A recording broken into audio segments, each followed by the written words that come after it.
అందరికీ నమస్కారం. ఇవాళ మనతో పాటు ప్రముఖ ఆధ్యాత్మికవేత్త ఆస్ట్రాలజర్ బ్రహ్మశ్రీ సుభాష్ శర్మ గారు ఉన్నారు. గురుగారితో మాట్లాడదాం. గురుగారు నమస్కారం. శ్రీమాత్రి నమండి. 2025 జనవరి మాసం వృశ్చిక రాశి వారి పరిస్థితి ఎలా ఉండబోతుంది గురుగారు? ఎలాంటి ఫలితాలు ఉండబోతున్నాయి?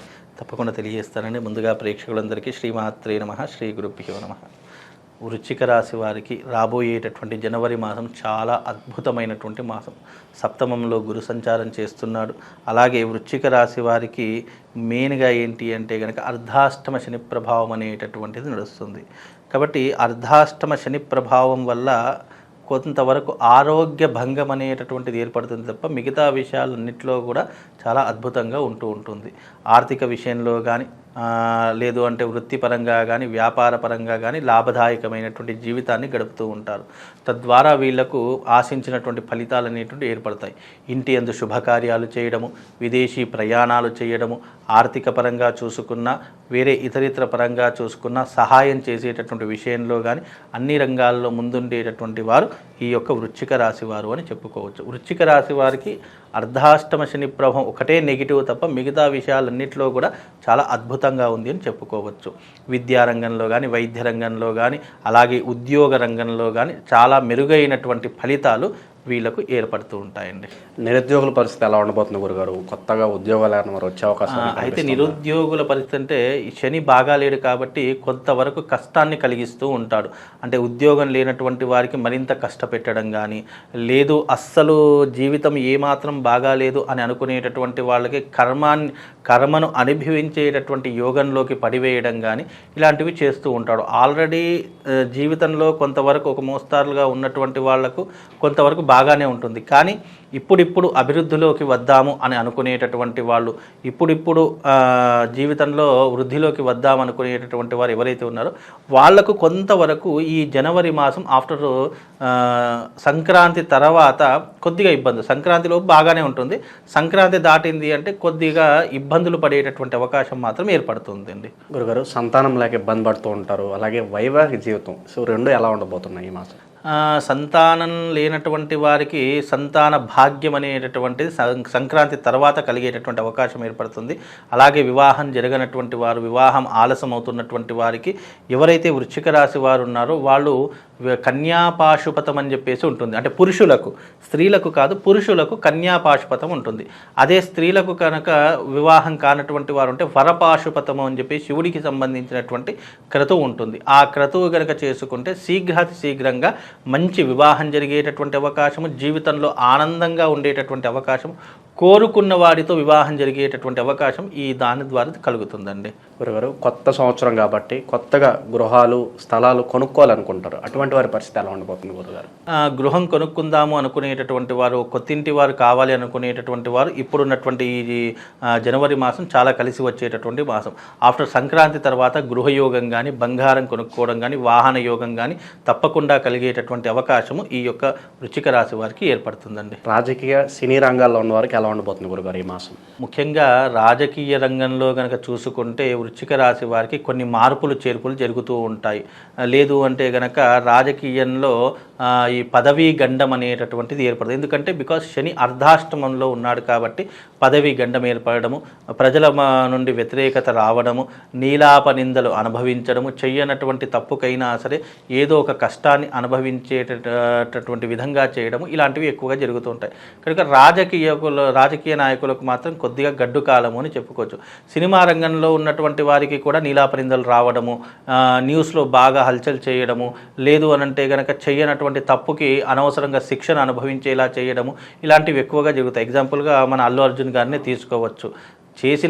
ఆయన చేసినటువంటి విధానంలో ఆయన ప్రమేయం లేకపోయినా కానీ ఇలాంటి నీలాప నిందలు రావడము, కోర్టు కేసులు ఎదుర్కోవడము అప్పుడప్పుడు జరుగుతూ ఉంటాయి. ఎందుకంటే మనిషి జీవితంలో తాను చెయ్యని తప్పుకి కూడా శిక్ష అనుభవించేలా చేస్తున్నాడంటే బికాస్ కర్మకారకం అనేటటువంటిది వెంటాడుతూ ఉంటుంది. అల్లు అర్జున్ గారి యొక్క జాతకంలో కూడా అదే.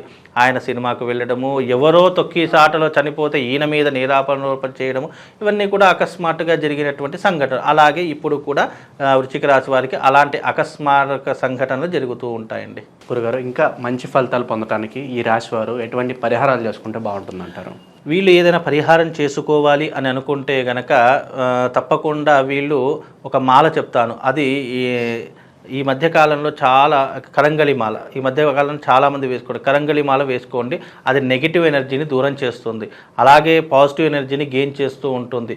వీలైనంత వరకు వీళ్ళు శివశక్తి లింగం అనేది దొరుకుతుంది. ఆ శివశక్తి లింగానికి ప్రతి నిత్యం పూజ చేసుకోవడం ద్వారా, దానికి జలాభిషేకం చేసుకోవడం ద్వారా, శివశక్తి లింగము అంటే అది ఎలా ఉంటుందంటే మామూలుగా లింగాకారం నుండి ఆ పిండం మీద శ్రీచక్ర యంత్రం అనేటటువంటిది ఉంటూ ఉంటుంది. అలాంటి లింగం తీసుకొని తప్పకుండా దానికి అభిషేకాలు అంటే దాన్ని శివశక్తి లింగం అంటారు. శివుడు శక్తి రెండూ కూడా కలిసినటువంటి లింగం శివశక్తి లింగం. కాబట్టి ఈ శివశక్తి లింగాన్ని ఎవరైతే అర్చిస్తారో పూజిస్తారో వాళ్ళకు రాబోయేటటువంటి విపత్తులు కానీ గండం కానీ దూరం అయిపోయేటటువంటి అవకాశం ఏర్పడుతుందండి. వృశ్చిక రాశి వారికి దైవారాధన విషయంలో ఏదన్నా మంత్రం చెప్తారు గురుగారు?